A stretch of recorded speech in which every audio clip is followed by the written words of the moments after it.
sebuah gang kecil di pinggiran kota, berdiri sebuah bangunan tua yang tampak seolah enggan rubuh meski sudah termakan usia. Cat dindingnya yang dulu berwarna putih kini mengelupas, menyisakan warna kusam kehijauan penuh bercak lembab yang membekas di setiap sudut. Pintu gerbang besi berderit setiap kali disentuh angin malam, seperti jeritan samar yang menusuk telinga. Bangunan itu dikenal warga sekitar sebagai kos-kosan paling murah, tapi sekaligus paling berhantu. Menurut cerita yang beredar, dulunya rumah itu dimiliki sebuah keluarga terpandang. Namun pada suatu malam kelam, semua anggota keluarga itu ditemukan meninggal mengenaskan. Tidak ada penjelasan yang pasti. Ada yang mengatakan mereka diracun, ada yang berbisik bahwa mereka dibantai oleh orang dekat, bahkan ada pula yang percaya jika kematian itu akibat kutukan. Sejak malam itu, rumah besar itu tidak pernah benar-benar hidup kembali. Meski direnovasi dan dijadikan kos-kosan, nuansa kematian masih kental menyelimuti tiap dindingnya. Para penghuni yang pernah tinggal di sana punya cerita yang hampir serupa. Mereka mendengar suara langkah kaki di lorong saat tengah malam. Suara orang berbisik dari balik kamar yang seharusnya kosong. Bahkan ada yang mengaku melihat bayangan hitam duduk di atas lemari sambil menatap tajam. Tidak ada yang bertahan lama. Rata-rata hanya beberapa minggu. Lalu mereka pergi dengan wajah pucat dan tubuh lemas seolah kehilangan energi. Meski begitu, tetap ada orang-orang baru yang datang. Biasanya mahasiswa perantau atau pekerja dengan penghasilan pas-pasan. Harga sewa yang jauh lebih murah dibanding kos lain membuat mereka menutup telinga dari gosip menyeramkan. Mereka selalu berkata, selama kita tidak mengganggu, pasti tidak akan diganggu. Namun, kalimat itu hanya sekadar penenang. Kebenarannya, tidak ada yang bisa bertahan dari gangguan penghuni tak kasat mata di sana. Dan pada suatu malam, seorang pemuda bernama Andi melangkahkan kaki masuk ke dalam kos itu dengan penuh percaya diri. Ia tidak peduli dengan cerita-cerita menakutkan yang didengarnya. Baginya, semua itu hanyalah sugesti. Namun, ia tidak tahu bahwa sejak malam pertama, kos-kosan itu akan perlahan menunjukkan wajah aslinya. Sebuah wajah yang mengerikan, penuh rahasia, dan haus akan ketakutan penghuni barunya. Andi tiba di kos itu menjelang senja.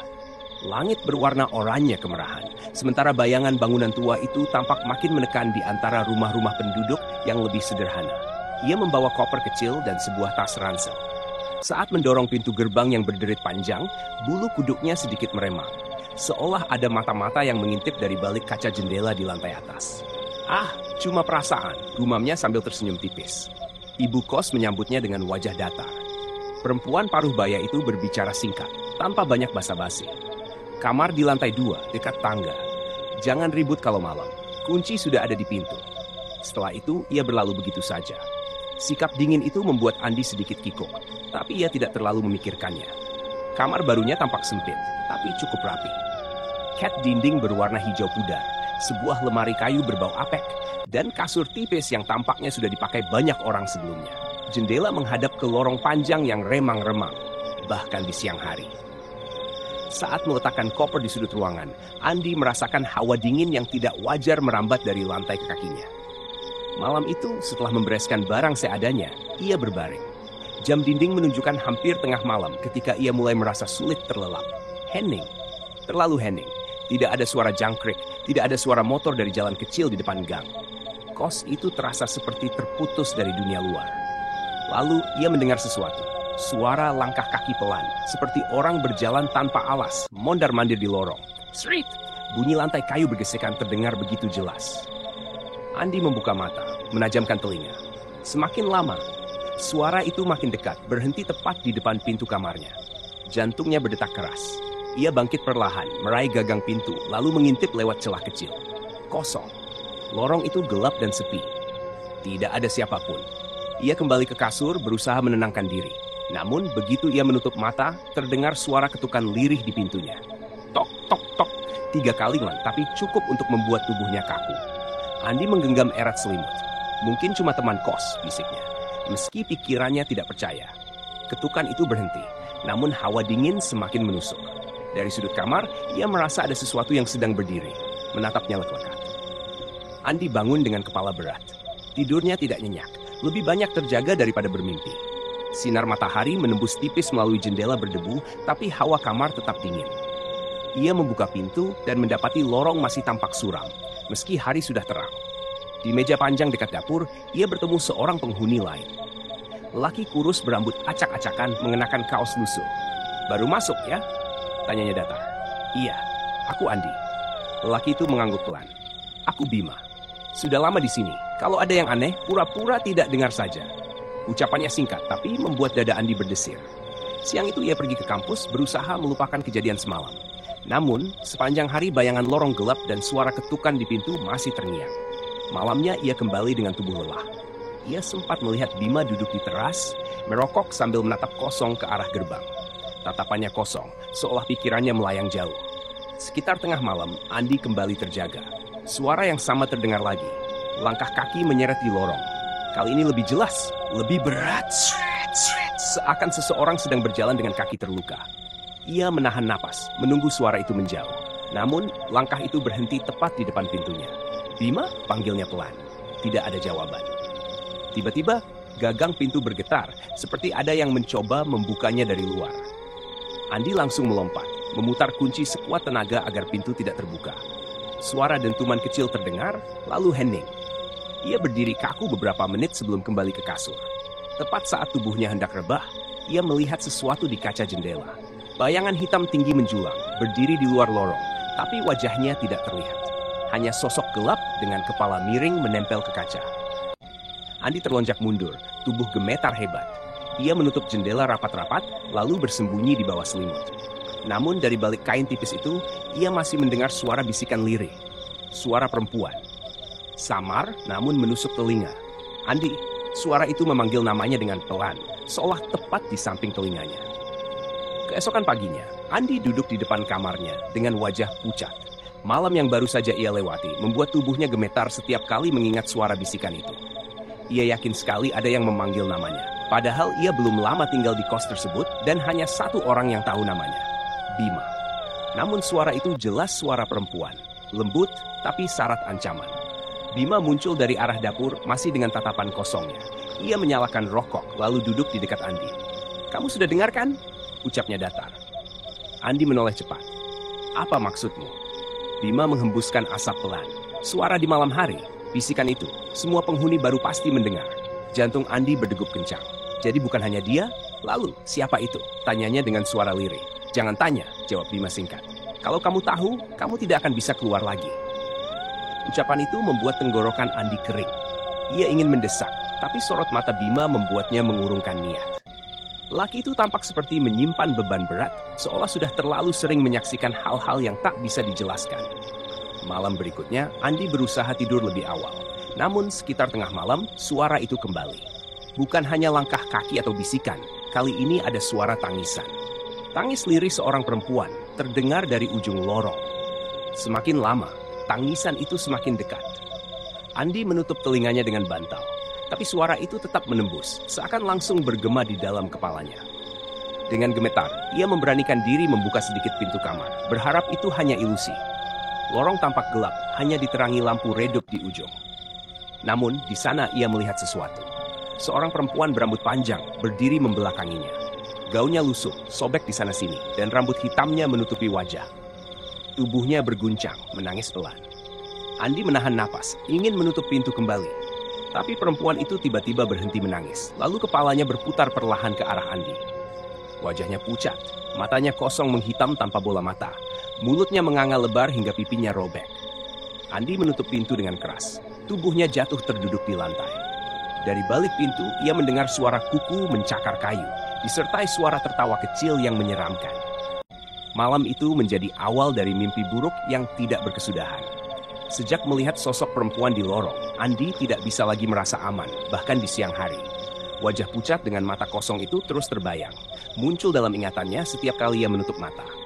Keesokan paginya, ia mendapati pintu kamarnya penuh dengan bekas goresan. Kayu yang semula mulus kini tercakar-cakar, seakan sesuatu berusaha masuk dengan paksa. Andi mengusap bekas itu dengan tangan gemetar. "Tidak mungkin. Ini nyata," bisiknya. Ia mencoba bertanya pada penghuni lain, namun mereka hanya diam. Ada beberapa mahasiswa yang tinggal di lantai bawah, tapi tatapan mereka kosong dan enggan bicara. Seakan ada perjanjian tak tertulis untuk tidak membicarakan apapun yang terjadi di kos tersebut. Hanya Bima yang sedikit terbuka. Malam itu, ia menghampiri kamar Andi. Aku sudah bilang, jangan pedulikan. Kalau kamu terlalu memperhatikan mereka, mereka akan semakin dekat. Mereka? Tanya Andi dengan kening berkerut. Bima menatapnya lekat. Kamu kira hanya satu? Ada banyak. Perempuan yang menangis itu hanya salah satunya. Darah Andi serasa berhenti mengalir. Jadi masih ada yang lain? Belum sempat ia bertanya lebih jauh. Bima sudah pergi, meninggalkannya dengan 1000 pertanyaan yang tak terjawab. Malam berikutnya, suara tangisan tidak terdengar. Namun gantinya adalah bau busuk menyengat, seperti bangkai hewan yang membusuk. Bau itu memenuhi kamar Andi tanpa sumber yang jelas. Ia mencoba mencari, membuka lemari, memeriksa bawah kasur namun tidak menemukan apa-apa. Saat ia berdiri di dekat jendela, kaca tiba-tiba berembun meski cuaca panas. Di sana muncul tulisan samar, seolah digores dengan jari. Keluar. Andi mundur dengan wajah pucat pasi. Nafasnya terengah. Namun belum sempat ia bereaksi, lampu kamarnya padam. Gelap total. Ia meraba-raba mencari saklar, tapi tidak menyala. Hening menekan hingga tiba-tiba terdengar suara berbisik tepat di belakang telinganya. Andi. Ia menoleh cepat, tapi tak ada siapapun. Detik berikutnya, sesuatu dingin menyentuh bahunya, seperti tangan dengan jemari panjang. Andi menjerit, tubuhnya jatuh menabrak pintu, dan ia buru-buru keluar kamar, lari ke lorong tanpa menoleh ke belakang. Lorong gelap, tapi lebih baik dari tetap di dalam kamar, atau mungkin tidak. Karena di ujung lorong, sosok perempuan bergaun lusuh itu sudah menunggu. Lorong itu seakan memanjang tak berujung. Andi berdiri terpaku, kakinya terasa berat bagai tertanam di lantai. Perempuan bergaun lusuh di ujung lorong menunduk, rambutnya menjuntai menutupi wajah, tubuhnya kaku seperti patung. Namun, Andi bisa merasakan tatapan kosongnya menembus dari balik rambut. Andi, suara itu kembali, lirih seperti bisikan yang merambat langsung ke dalam telinga. Andi mundur perlahan, keringat dingin bercucuran di pelipis. Ia ingin berteriak memanggil Bima, tapi suaranya tercekat. Detik berikutnya, lampu lorong berkelip lalu padam. Gelap menelan segalanya. Dalam kegelapan itu terdengar suara langkah menyeret mendekat. Srit, srit. Semakin lama, semakin dekat. Andi berlari. Nafasnya memburu, jantungnya berdegup kencang. Ia menuruni tangga dengan terburu-buru, hampir terjatuh. Namun begitu tiba di lantai bawah, suasana tidak jauh lebih baik. Kos itu sepi, terlalu sepi. Tidak ada suara penghuni lain, seolah semua kamar kosong. Ia berlari ke pintu gerbang, menariknya sekuat tenaga. Terkunci. Besi tua itu tidak bergeming sedikit pun. Andi mengguncang-guncang, menendang, bahkan memukul, tapi sia-sia. Di balik gerbang, jalan gang tampak samar, seperti tertutup kabut tebal. Tidak mungkin, ini tidak nyata, gumamnya dengan suara gemetar. Lalu dari arah dapur terdengar suara sendok jatuh. Dentingan kecil, tapi memecah kesunyian mencekam. Andi menoleh dan samar-samar melihat sosok berjalan perlahan keluar. Bukan Bima, bukan penghuni lain. Seorang anak kecil, tubuhnya kotor, matanya kosong, dan wajahnya pucat kebiruan. Ia tersenyum lebar, memperlihatkan gigi kecil yang berlumuran darah. Andi, suara itu keluar dari mulut anak kecil itu, padahal jelas-jelas suara perempuan dewasa. Andi mundur, menabrak dinding. Anak kecil itu tertawa pelan, lalu berlari ke arah dapur dengan langkah cepat yang tidak wajar, seolah meluncur di atas lantai. Suara ketawanya menggema, menembus setiap kamar di kos itu. Dalam ketakutan, Andi lari ke arah tangga, berharap bisa menemukan Bima. Namun, di anak tangga pertama, ia berhenti. Di sana, duduk seorang perempuan tua dengan rambut putih kusut, mengenakan kebaya usang. Ia sedang menyisir rambutnya dengan sisir kayu patah, meski sebagian rambutnya rontok menempel di lantai. Perempuan tua itu mengangkat wajahnya perlahan. Matanya kosong, bibirnya hitam, dan ia tersenyum sambil berbisik, "Giliranmu sebentar lagi." Andi terhuyung mundur ketika perempuan tua itu tersenyum. Senyuman yang seolah menelan keberaniannya sedikit demi sedikit. Ia ingin berteriak, tetapi suaranya seakan hilang. Perempuan itu lalu menggeser tubuhnya perlahan ke samping tangga, seolah memberi jalan. Namun sorot matanya yang kosong mengikuti setiap gerakan Andi. Dengan tubuh gemetar, Andi nekat naik ke lantai 2, berharap bertemu Bima. Setiap langkah terasa berat, lantai kayu berderit nyaring, dan udara semakin dingin menusuk tulang. Lorong di lantai atas lebih gelap dari sebelumnya. Lampu redup yang tergantung di langit-langit berayun pelan, padahal tidak ada angin. Andi, suara lirih itu kembali terdengar. Kali ini datang dari beberapa arah sekaligus. Dari kamar sebelah, dari ujung lorong, bahkan dari belakang punggungnya. Ia menoleh cepat, tapi tak ada siapapun. Panik, ia berlari menuju kamar Bima. Pintu kamar itu setengah terbuka. Andi mendorongnya, masuk dengan napas terengah. Di dalam, Bima duduk di atas kasur, menatap kosong ke arah dinding. Asap rokok mengepul tipis di sekitarnya. Bima, tolong aku, ada mereka di mana-mana, teriak Andi sambil mendekat. Bima menoleh perlahan, wajahnya pucat, matanya merah, dan bibirnya bergetar. Aku sudah bilang, jangan peduli, sekarang mereka sudah menempel padamu. Andi terdiam, tubuhnya bergetar. Apa maksudmu? Siapa mereka? Kenapa kau masih bisa bertahan di sini? Bima menghela napas panjang, lalu berkata lirih, aku tidak bertahan. Aku sudah terjebak, sama seperti mereka. Tiba-tiba ruangan menjadi dingin. Asap rokok di udara membentuk bayangan samar wajah-wajah pucat yang menjerit. Pintu kamar menutup dengan keras, lampu padam, dan hanya kegelapan yang tersisa. Dari sudut kamar terdengar suara langkah kecil. Anak kecil yang tadi muncul di dapur kini berdiri di dekat lemari, matanya bersinar merah samar. Lalu di samping jendela, perempuan bergaun lusuh itu berdiri. Rambutnya basah meneteskan air hitam ke lantai. Andi menjerit, berusaha membuka pintu, namun tak bisa. Sementara itu, Bima hanya duduk diam. Matanya kini mulai kosong, tubuhnya membeku seperti patung. Suara tangisan, tawa kecil, dan bisikan bercampur jadi satu, menggema di seluruh ruangan. Andi merasa dunia nyata semakin menjauh, seolah kamar itu hanyalah pintu masuk menuju sesuatu yang jauh lebih gelap dan menyeramkan. Andi menempelkan tubuhnya ke pintu, berusaha keras mendorongnya, tapi seakan ada kekuatan tak kasat mata yang menahan. Nafasnya memburu, matanya liar mencari jalan keluar. Bayangan-bayangan yang muncul di kamar Bima semakin jelas. Anak kecil itu kini berjalan merangkak ke arahnya dengan gerakan patah-patah, kepalanya terkulai ke samping.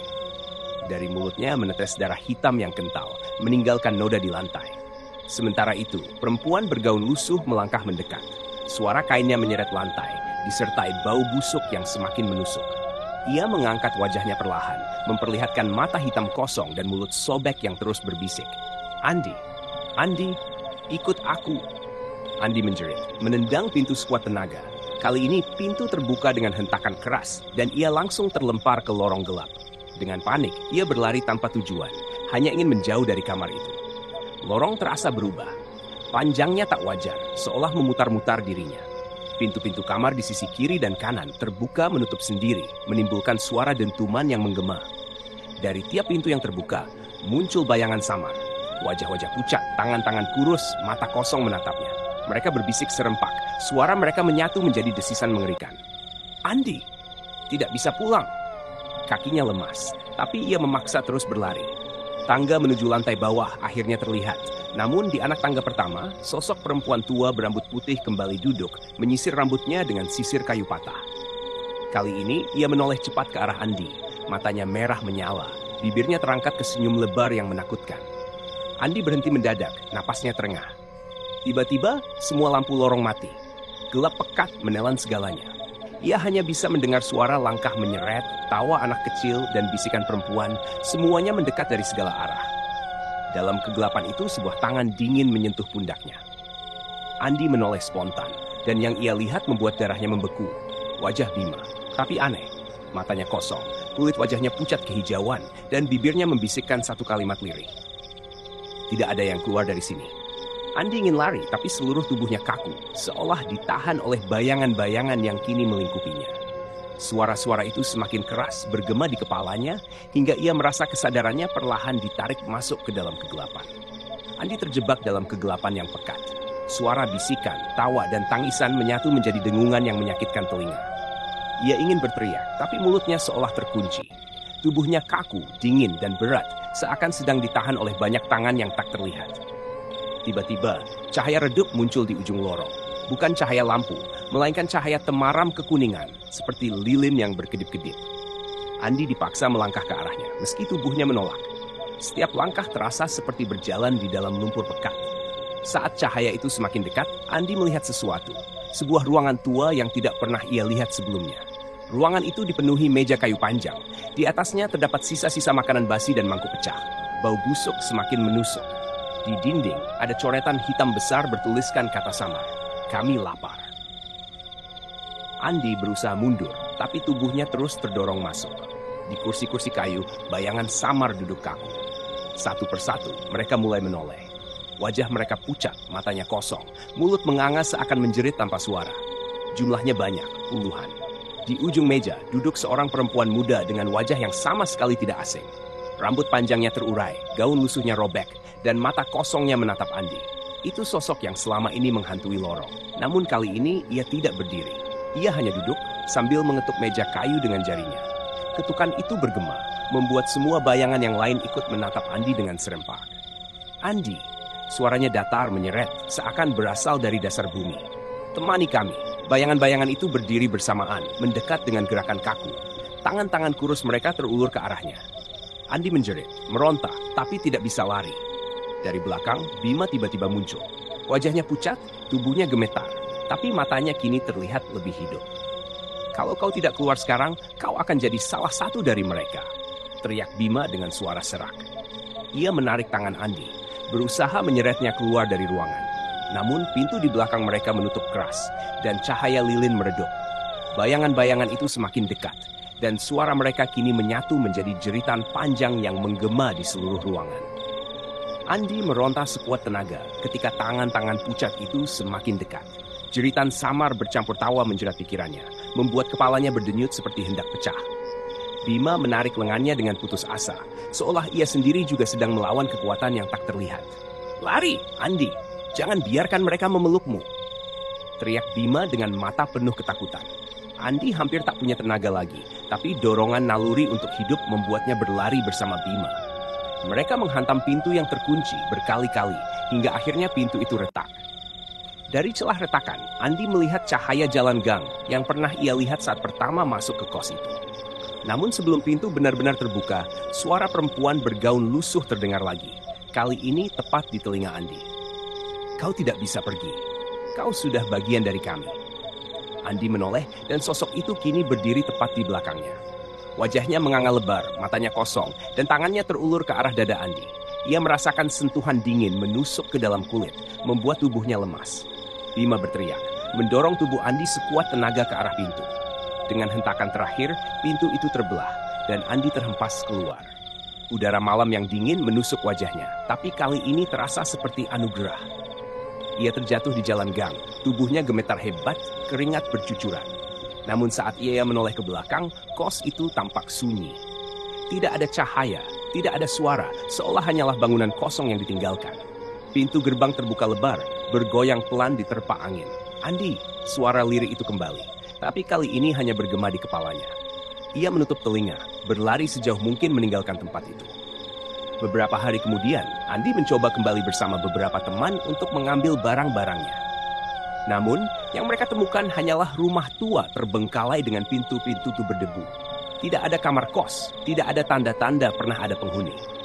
Dan yang lebih mengerikan, ketika mereka memeriksa kamar di lantai 2, di salah satu dinding tergambar coretan samar dengan arang hitam.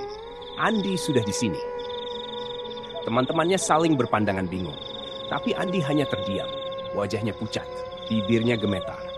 Ia tahu satu hal yang pasti, meski tubuhnya keluar dari kos itu, sebagian jiwanya sudah tertinggal di dalamnya, bersama mereka yang tak pernah bisa pergi.